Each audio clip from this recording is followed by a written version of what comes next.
السلام علیکم یارو دوستان محترم هواداری کانال. خیلی که از رفتی اولی نوار میبینید تربوزی صبح سرخی حاجی فتح الله نیوز دستری زمینشون راستی گپ دعوت میکردن تربوز خوری بود کاغرز و گفتی روسیه که تربوز کنی داشتن اینجا مردم تربوز کنسودن برای برآوردن. از این فرصتی مناسب استفاده برده ما هم تربوز میخوریم و گوجه‌ای که میریم نوار میکنیم. پروردگار تمام دهخانه همین دولت عزیز ما دهخانهشون پرثمر باشد و علم در همین زمین ها کار میکنن پر از فراوانی باشد برای هر یکایی که اینها حاضر انشاءالله همین میچشیم همین تربوز ببینیم که چی مزه دارد. آبی همین دیار خود ما رو خورده است این تربوز ماشاءالله. البته با اونانی صحراگی نمیکنم که بینش کنده خورم، اما و زیبک بریده اگر کسانی که دلشون کشیده باشد برای تربوز وطن یاد کردگی باشد اگر حتما یکتگی لایک و یکتگی کامنتاری خوب می نویسن برای همین دهخان ها دوستان عزیز ما.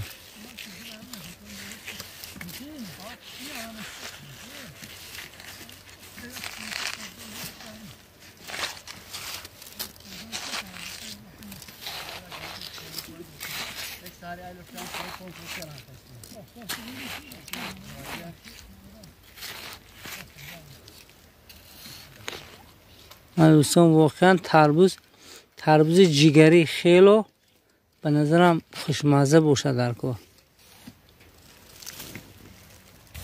این از طرزی بیرون کردن از داخل میدانی پولزی تربوز دوستان دیخون واقعا هر یک کس خدمت میکنه به قدر امکاناتش که تو اینکه بازارهای کشور رو با همین تربوزهای شیرین مسچو تامین کنن دوستان. خیلی ویدیو با شما پسند حتما فکر و اندیشه نیک خود رو میگذارید. واقعا دیخون اسمت الله خدمت کرده هستن برای تمام مردمی که همین تربوز میخورن. واقعا تربوز حاضر ما گفتی که چشیدیم خیلی شیرین بوده دوستو. دوستو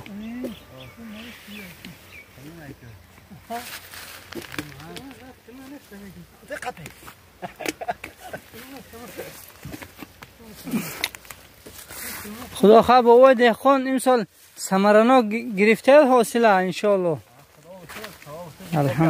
الحمدلله که همین کس اکوی اسمت الله اگر کسی نشناخته باشد اکوی اسمت الله خدا دولتشون زیاده کند که خیلی خدمت میکنن برای همه برای شهر مردمی شهر خصوصا ما رو تماشا میکنید. مردمی دهقان برای شما کار میکند، شما برای مردمی دهات کار میکنید. محصولات ها رو از هر گوشه کنار میبرید برای این مردم برای شما میخواد از پولزی ها از سبزواتی ها برای شما تامین میکنن بازارها که شما از خارج کشور انتظار نشود همین چیزا رو دوستو.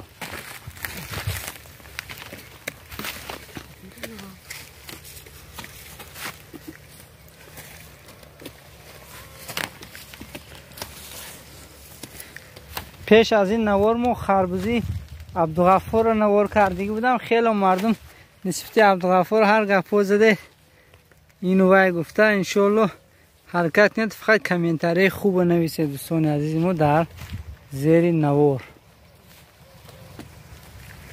باقی سربلند و خانواد باشد. ایلم همیشه مردم دهقان هم خیلی پولزش پر از محصولات باشد که ما و شما نیست از همین چیز بهره‌ور شویم.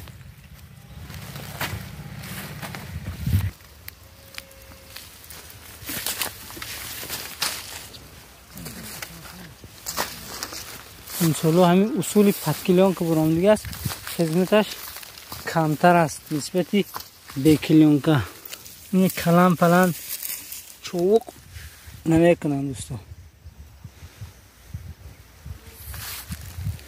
زمین ها واقع شده هستن در بریگاد یکم.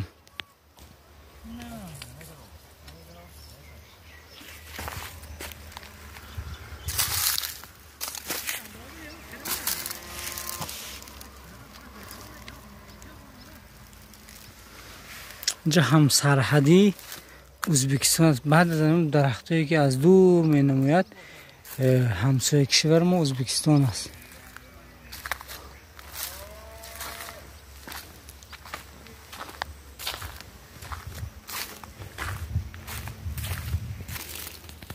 یکی از پدپیچیکای ما که نمیدونم پدپیچیک ما نیستن نمشون لایق است. هر بار میگن که تو اکو رکلامی به وای دو تنگت میتید رکلام کرنگی گفته نه دوستا واقعا چرا یاد میکنن در مسافرت برای هوا به خاطر هوا که همین منظره زیبا رو دیده لذت میبرن. لایقشان التماس کمیتری هم خیلی را بس کنید که در امان خدا باشه دوستو. واقعا تربوز با لذت است. حاضر دهقان گفتن که همونه که میکنن اگر 2 روز 3 روز آبش نتیان که و گنده با لذت میشن. میگن که اینم یکی از تجربه همین کسب است دوستو. چخیلی که در خربوزه عبدالغفور دیدگی بودیم سری هر یک وجب یک تا پیاله التینگوی ریخته بودن گویا که هم بوغ میکره همون خربوزه را هم اینچنین بر همون کشنده حشرات در گرمی برآمدن میگرد حشراتش نمیزنه دوستو. خیلی ویدیو رولی که ما به شما پسند آید که حتما به کانال ابونه باشید. اگر ابونه میشوید دوستو فکر و اندیشه نیک رو می نویسید. باقی سربلند و خانه آباد باشید.